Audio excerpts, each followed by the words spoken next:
श्री कृष्ण कहते हैं, इच्छा और क्रोध पर विजय पाना कोई एक दिन की साधना नहीं है, यह एक सतत अभ्यास है, ध्यान, आत्मनिरीक्षण और संयम से भरी हुई यात्रा। श्री कृष्ण का यह उपदेश हमें यह भी बताता है कि सच्चा योद्धा वही है जो अपने भीतर के विकारों से लड़े। जो बाहरी शत्रुओं से जीतता है वह केवल भूमि का स्वामी बनता है, लेकिन जो अपने भीतर की इच्छाओं और क्रोध को जीत लेता है वह स्वयं के ऊपर शासन करता है और वही वास्तव में मुक्त आत्मा बनता है। इसीलिए अगर हम सच्चे अर्थों में शांति चाहते हैं, अगर हम अपने जीवन में स्थिरता, प्रेम और संतुलन चाहते हैं, तो हमें अपने मन के दो सबसे बड़े शत्रुओं इच्छा और क्रोध को साधना होगा।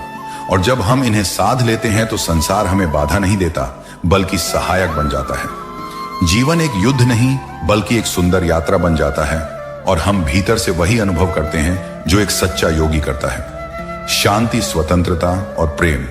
श्री कृष्ण कहते हैं, यह शरीर नाशवान है लेकिन आत्मा अविनाशी है, उसे ना कोई शस्त्र काट सकता है न अग्नि जला सकती है। जब यह सत्य समझ में आ जाए तो मृत्यु का भय मिट जाता है और जीवन एक साधना बन जाता है।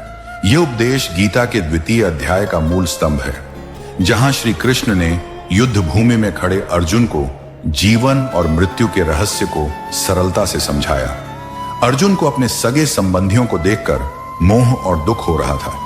वह युद्ध करना नहीं चाहता था क्योंकि उसे लगा कि युद्ध का परिणाम मृत्यु है और मृत्यु से बड़ा कोई संकट नहीं हो सकता।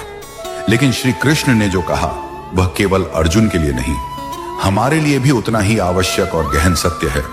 यह शरीर हड्डियों, मांस और रक्त का बना हुआ एक स्थूल वस्तु है। इसकी आयु सीमित है। यह जन्म लेता है, बढ़ता है, बूढ़ा होता है और अंततः नष्ट हो जाता है। लेकिन जो इसमें रहता है, जिसे हम में कहते हैं, वह आत्मा है।